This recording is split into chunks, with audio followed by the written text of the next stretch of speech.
To say that Claymills was derelict when we took the site on in 1993 would be an understatement. It had stood abandoned since 1971, when its engines finally stopped pumping. The beam engines in AB Engine House had already been cannibalised, stripped of essential parts to keep CD engines running in the twilight years of the station operating. From here, the decay accelerated. Pieces were cut off the engines and put on display in the new site offices at Severn Trent, and then unceremoniously thrown in a skip when the offices were modernised. The top of the chimney was demolished and the bricks thrown inside what remained standing.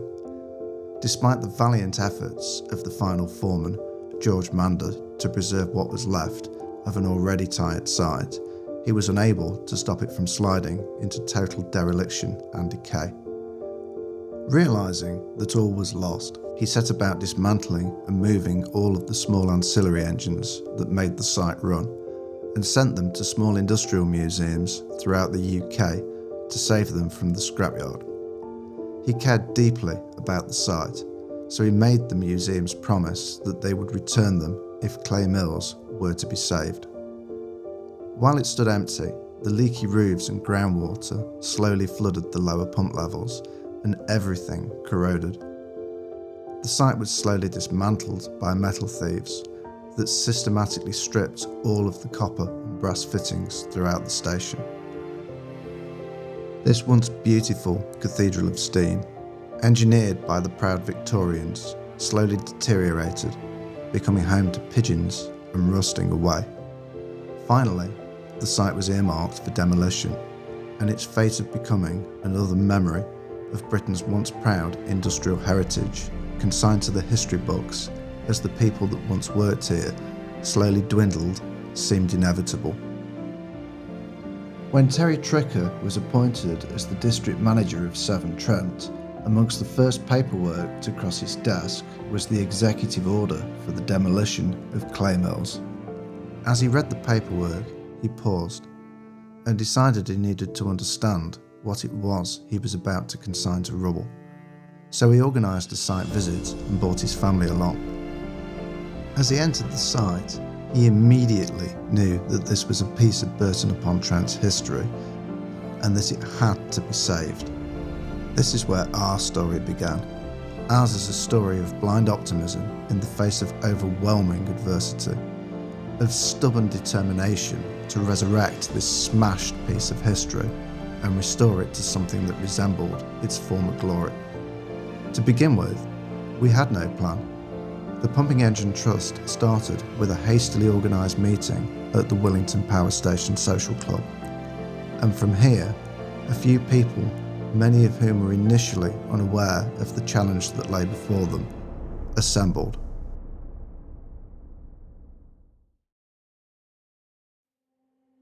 The day Severn Trent handed us the keys in 1993, Claymills had been made safe enough for us to make a start. The asbestos had been stripped out, the subsiding boiler house had been underpinned, and its collapsing roof stabilised. The engine houses were finally watertight, but as we stood in the silent courtyard, the enormity of the task ahead of us was clear. It still felt less like a pumping station and more like a ruin. Those first days were hard. We had no running water, no electricity, no funding and no proper tools. Everything that had once lived in the site's workshops had long since been stripped out and sent to the Midland Railway. If we wanted a tool, we bought it from home. So we started with the basics. One of our volunteers lent us his generator. We parked it in the courtyard and kept it going with a weekly whip round. Everyone threw in a couple of pounds to pay for the next can of diesel, which we fetched from Snobnall Boatyard. That little generator became our heartbeat. When it stopped, Claymills slipped back into darkness. We never went into the boiler house without a torch. When you heard it cough, you knew you had about 5 seconds more light before everything was plunged into blackness. Even the chimney told you what kind of place Claymills had become. Years earlier, the top 30 feet of it had become unstable, so it sadly had to be demolished. but the bricks weren't carted away, they were simply thrown down the inside of what remained of the stack. Before any repairs could even be considered, they all had to be removed. To begin with, we had no idea how this was going to get fixed, but Severn Trent and English Heritage came to our rescue, and they joint funded the restoration of the chimney. For a time, it stood wrapped in scaffolding, slowly regaining its proper shape. But eventually, the day came when we were able to have the long-awaited topping out ceremony. The photos from up there still make us laugh. Volunteers perched at the top, looking far too pleased with themselves for people sitting on a chimney. And for the first time since we'd arrived, there was something you could see changing from the outside. The recrowning of the chimney was a landmark moment, a much-needed glimmer of hope and a glimpse of what Claymills could become. During the chimney restoration, and with the generator still rumbling away in the background, we turned to the workshop, or what was left of it. In Claymills' working days, it had been a well-equipped shop, making new parts and servicing machinery, not just for the pumping station, but for all the traction engines and equipment owned by the Burton Corporation. Now, the floor had rotted through, most of the machines were gone, and we were left with 4 walls and bare earth. Piece by piece we rebuilt it. We traced much of the original equipment, bought it back and set it up again. We faithfully recreated the blacksmith's forge from images found in the archives. Slowly, the empty building began to remember what it had once been. But it wasn't just the workshop that needed its heart back. Years earlier, when the closure had seemed unavoidable, Claymills' last foreman, George Mander, had quietly dismantled the small ancillary engines that kept the station running and sent them out to museums and collections up and down the country. He did it to save them from the scrapyard. On one condition: if Claymills was ever saved, they would be returned. George kept meticulous records, handwritten lists of each engine, where it had gone, and the name and telephone number of the person who had promised to look after it. Now those old notebooks came out again. Calls were made, letters written, and slow, careful negotiations began. One by one, over months and years, the promises were honoured. Lorries and trailers rolled into the yard, carrying familiar shapes under sheets and tarpaulins. As each engine was winched down and set back into its old position, another piece of Claymills slotted back into place.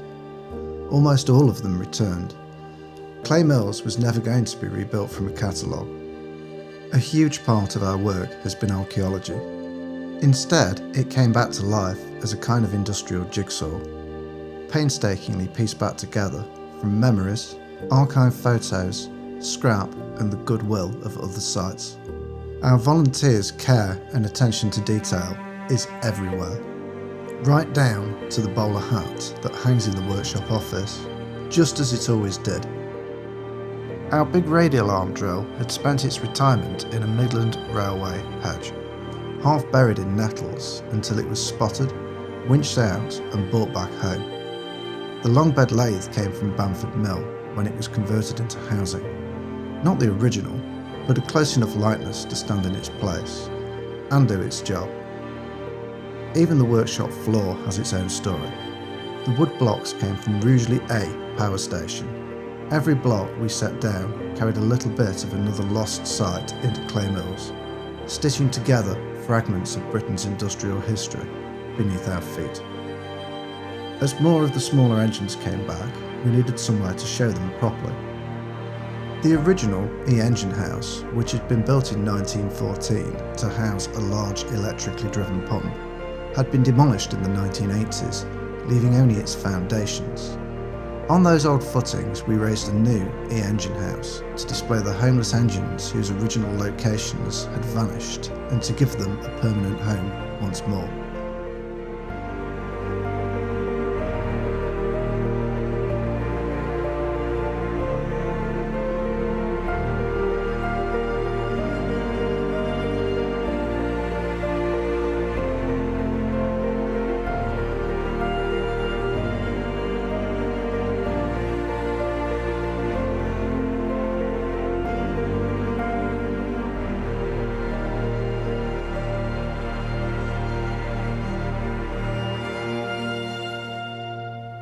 While most of the work happened up in the daylight, another battle was being fought beneath our feet. The lower pump levels of the engine houses were completely flooded. For years, leaky roofs and rising groundwater had quietly filled the sumps and tunnels until the bottom of Claymills simply disappeared under dark water. When we finally managed to pump it dry, we expected to find nothing but silt, rust, and the remains of whatever the water had been eating away at for decades. Instead, the brickwork gave way to something that no one was prepared for. Hidden down there was a Victorian bathhouse, built not for the engines, but for the men who ran them. This was a pumping station, yes, but it was also a workplace, full of people doing hard, hot, filthy jobs. After a shift among the steam, oil, coal dust, and worse, they could come down here and scrub the day off before going home. Their families lived on site in the workers' cottages, and the bathhouse wasn't just there for whoever fancied it. It was organised. Each family had an allotted night. One evening a week, they all took their turn to keep a bit of order, cleanliness and dignity in a place that could be anything but. And thanks to the census records, we don't just know that people lived here, we know who they were, names, ages, occupations, entire households. Real lives lived on this site, recorded in ink long before any of us arrived with torches and pumps. And just for a moment, let me show you what that discovery looks like now.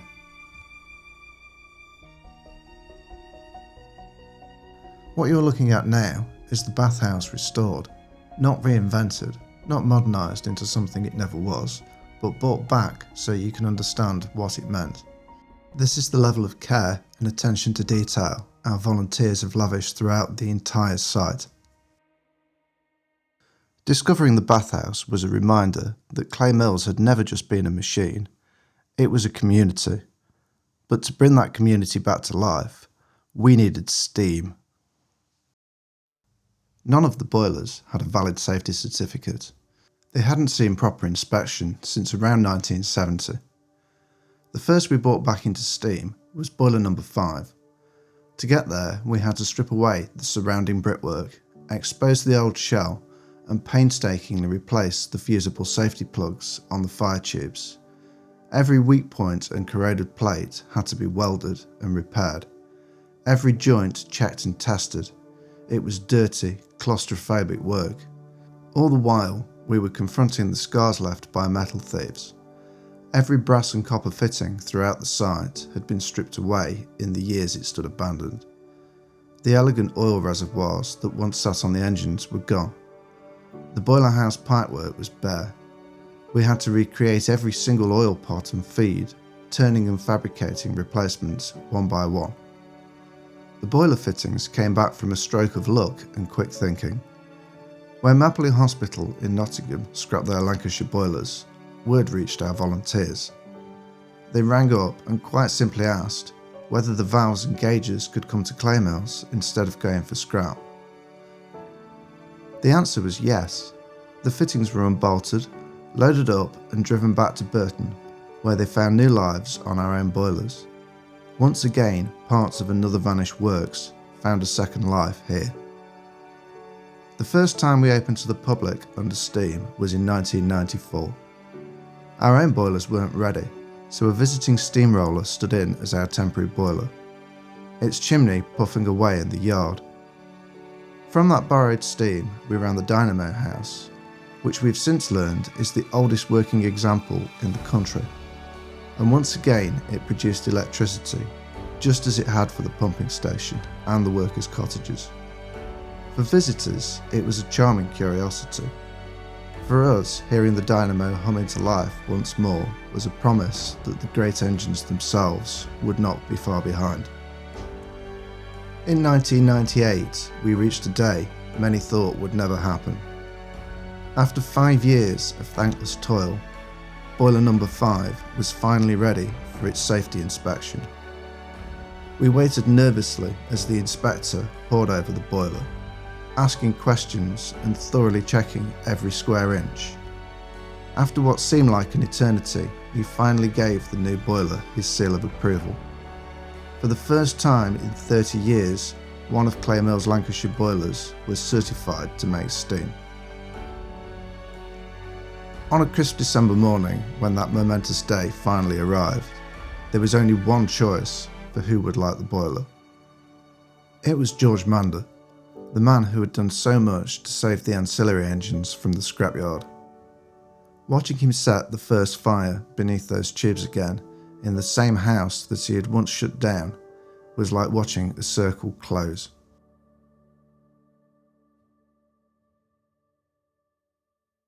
With a working boiler finally behind us, our attention turned to the great beam engines themselves.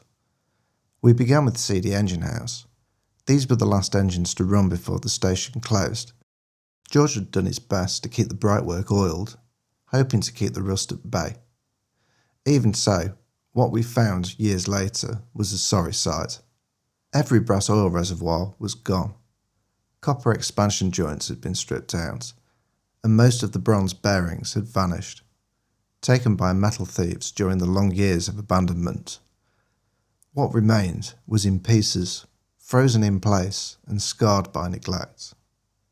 Replacing those missing parts became one of our biggest challenges. Every oil pot, joint and bearing had to be remade by hand.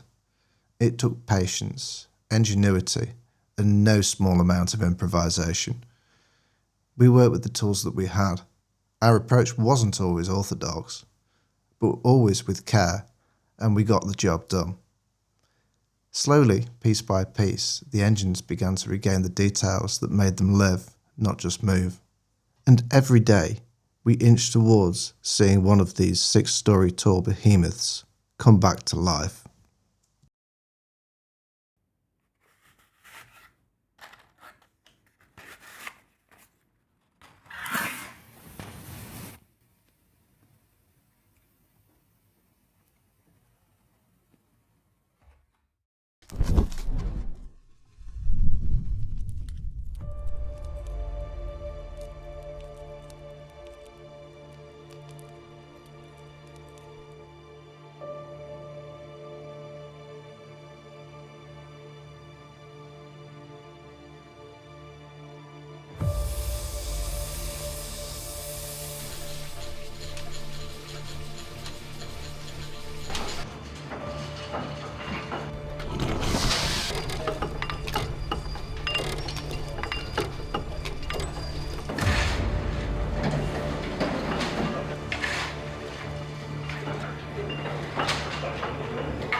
Here in 2026, Claymills is still very much a work in progress. Over the past 32 years, we've made a lot of friends, and sadly, along the way, we've lost a few as well. Our volunteers are now over 30 strong, and we still give our time and skills, but it never feels like a chore. Helping preserve this place is a privilege. Over the years, Claymills has helped turn curious youngsters into engineers. Children who started out here sweeping up and fetching spanners have gone on to become aerospace, nuclear and civil engineers. They've taken what they've learned among these beams and boilers into the wider world, and many of them still come back and get their hands dirty, and still talk about our engines. We're like a family, but from the early days we've all shared a common bond. Nobody ever says it, but we all know why we're here, because we still believe as much today as the early pioneers did that this amazing place is worth saving, and there's still much to be done. Claymills is now one of the finest and most complete working examples of a Victorian pumping station in the UK. It stands as a testament to the hard work and dedication we've all put in over the years. We're immensely proud of what we've achieved, and we love sharing our site and its stories with everybody who visits. And that brings us to today. This is the start of our new YouTube channel, and from here we're going to keep the cameras rolling. Not just on steaming days, but in the workshop, the engine houses and behind the scenes as the restoration continues. Because the truth is, Claymills is still a living project. There's always something to repair, something to remake or improve, and always another part of the site is waiting its turn. Some jobs are big and dramatic, others are small, fiddly, and take weeks longer than anyone expects, but they all matter and they all add up. So in the videos to come, you'll see what it really takes to keep a Victorian pumping station alive. The planning, the graft, the problem solving, the victories and setbacks, and the moments when an engine you've been working on for months finally turns over and settles into its rhythm. We'll also introduce you properly to the volunteers, the people behind the spanners, because this place runs on their time, their skill, and their sheer stubborn determination, with a healthy dose of tea and banter thrown in for good measure. We now steam our engines 7 times a year, and nothing beats seeing Claymills in the flesh. The heat of the boiler house, the smell of the steam and oil, and the sound of those great beams moving again. If you ever get a chance to visit on a steaming day, come and say hello. We'd genuinely love to meet you, and we'd love to share Claymills with you.